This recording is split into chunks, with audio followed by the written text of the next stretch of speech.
Hello, my name is Janusz Kansik and I am the Building Bridges Project Manager.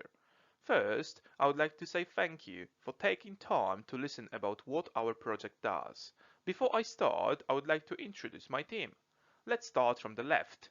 Martinas has been an Angling Trust key volunteer since joining the voluntary bailiff service, following its launch in the southeast of England, and also contributes to the education and integration of migrant anglers as a Building Bridges project officer.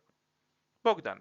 In 2017, he became the VBS area coordinator for the Kent and South London and worked closely with our regional enforcement manager, Dave Wilkins, to help him to manage the VBS team.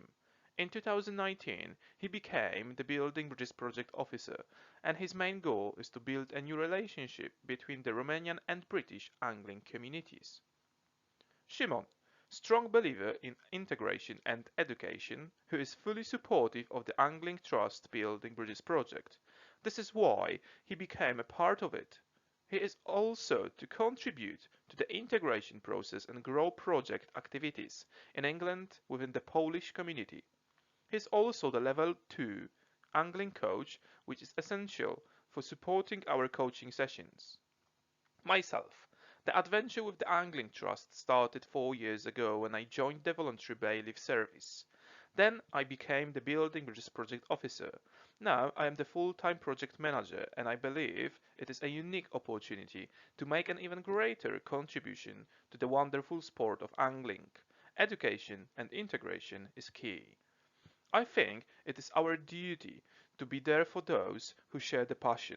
It is my pleasure to help support the wider angling community and simply build bridges. Dusan, Slovakian-born Ninsky Building Bridges officer, started fishing with his father when he was 4 years old, catching many different species of fish and learning many different methods, gaining all-round angling experience as he grew up and visited different countries around the world. Dusan is angling coach level 1 and his skills are being used for supporting many Let's Fish events across England.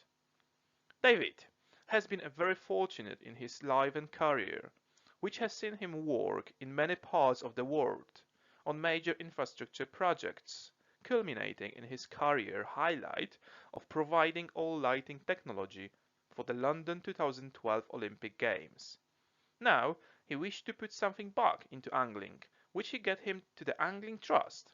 As a passionate angler, he believes strongly in protecting our great sport.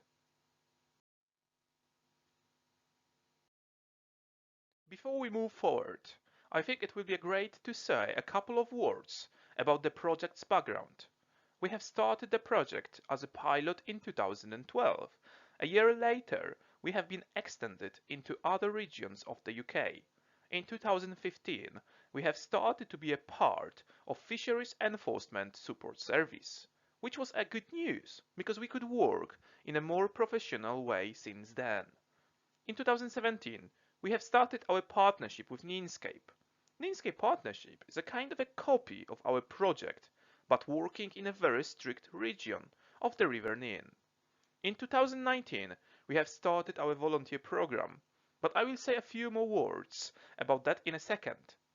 2020 is a very important year for our project because we could observe that the project finally started to be visible as an important and valuable partner for enforcement organizations like the police or environment agency. Our partnership is essential to make our project successful. Now, a couple of words about our volunteer program, which started in 2019.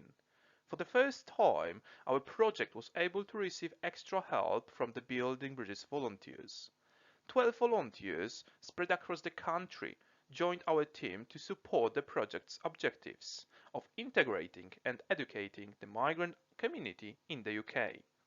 We need to remember that in the past, the Building Bridges team was only 6 people with only one person working on full time, and it wasn't easy to deliver all of our work. And this is where the Building Bridges volunteers came on board.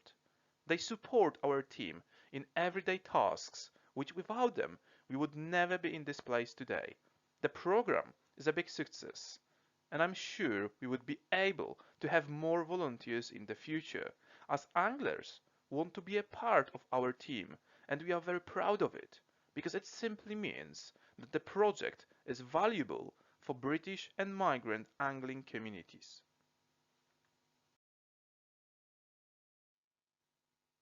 So, the question is, what do we do? What is the role of the Building Bridges project? As you can see, we work with education and integration of the migrant anglers in the UK. But some of you could say, education? It's just fishing. It's simple. Take a rod, line, few maggots, cast and catch the fish. So what about education? It's simple. It's just fishing.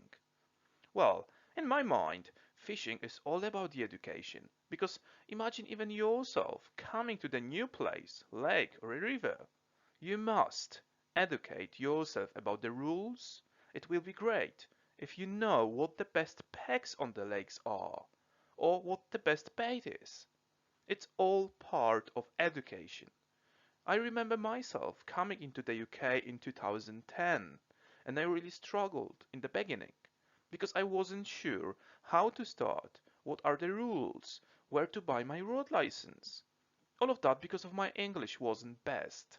And this is why the Building Bridges project comes on board. We want to educate anglers about how to start fishing here in the UK with respect to the rules. So, how do we do it? Our project runs a few educational programs. One of them is the multilingual signs for your fishery or angling club. As you can see, we have two types of signage. The first one says about the close season on the rivers, which says a very basic information that you shouldn't fish on the rivers between March and June. A second sign says about that every angler should be in possession of the float fishing license, day ticket or a membership to fish this stretch of the river, canal or a lake. All of this information is translated into migrant languages. But the question is, why do we need those signs on our fisheries, as anglers should be able to speak English? Of course, in ideal world, yes, but the truth is that not everyone could speak perfect English when came into the UK. And I must admit that British rules, permits and the whole system are one of the most complicated in Europe. And secondly, imagine a situation when some people are coming to fish your lake, and I'm not saying only about the migrants, but British too, and they catch and take the fish from the lake. You call 999 because it's a theft, and if you're lucky enough, police would come down, of course, if they would be able to deal with it at the moment. And there is a big chance that the case will land in a court. In our experience, one of the very first questions the judge going to ask would be, how did you inform these people should not take the fish? Because they say they didn't know. And of course, some people would use it as an excuse. But even that, having our signage on our fishery is so important. Apart from informing people about your rules, you are supporting a possible court case as well. So can you afford not to having these signs? I don't think so. And these signs are free of charge. Only thing what you have to do is send us an email, which you can find at the end of this presentation, with request of getting our signage.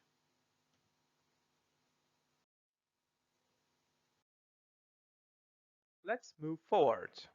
Apart from organizing the signage for your fishery or a club, we would be able to do something else, which could be even more important.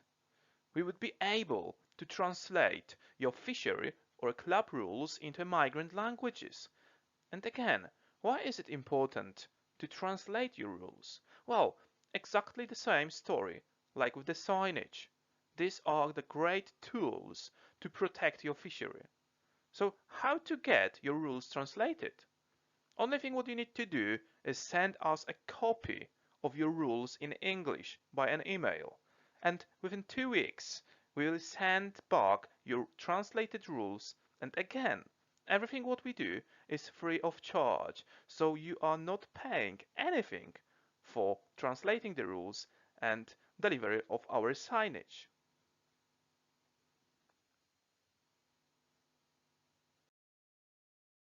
Another part of our education program is visiting the migrant Saturday schools across the country.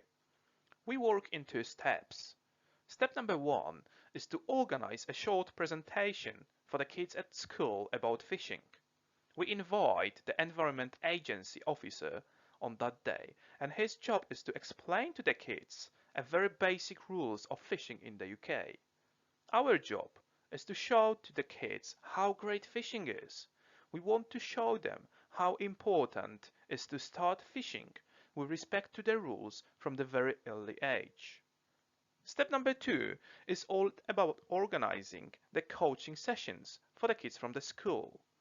We speak with the local angling clubs near the school as well to invite their juniors, and we ask them to support us on the day by providing the venue. We invite coaches from the Angling Trust and the club as well. It is a great occasion to see so many people from different nationalities involved in teaching these kids how to fish. And I think it is a very good example of building bridges between us. But now, I would like to move to another part of our presentation, which is going to be about the integration.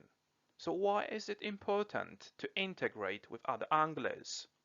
Well, integration is all about building strong relationships between us, between our angling communities.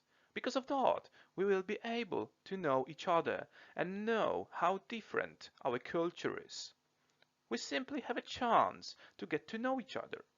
And the integration is the very first step to build bridges between us. And trust me, only as one we would be able to make our fisheries great places to fish.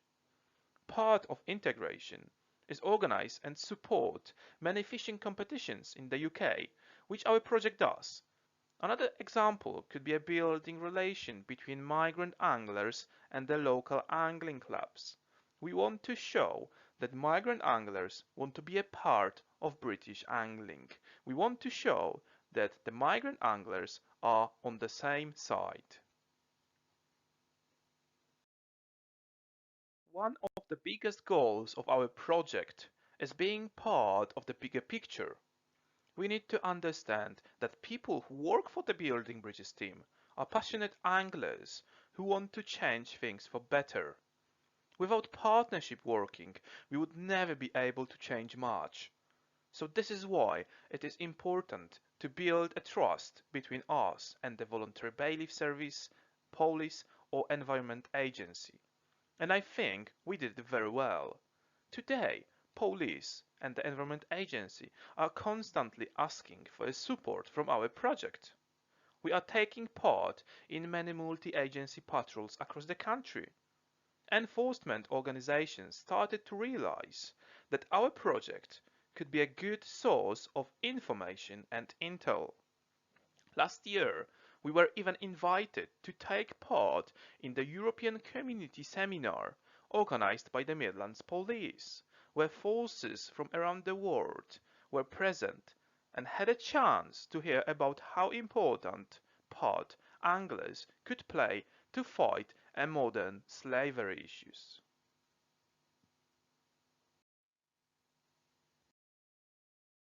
In the end of our presentation, I would like to say thank you, anglers. This would never be possible without constant support from you, people who love their passion, which is fishing. And it clearly shows that fishing is not only about catching a fish, it is much more. It is all about making new friends. It is all about getting to know each other. It is about constant education, as angling is constantly changing. And probably even more importantly, it is all about securing the future of our sport by inviting the youngsters into angling. In all this, there's a place for a small project called Building Bridges, for people who understand very clearly that serving the community is number one task. We will do everything we could to support you all, anglers, fisheries, angling clubs, and tackle shops. So please stay in touch with us, as without you, we would never be in this place today. Thank you.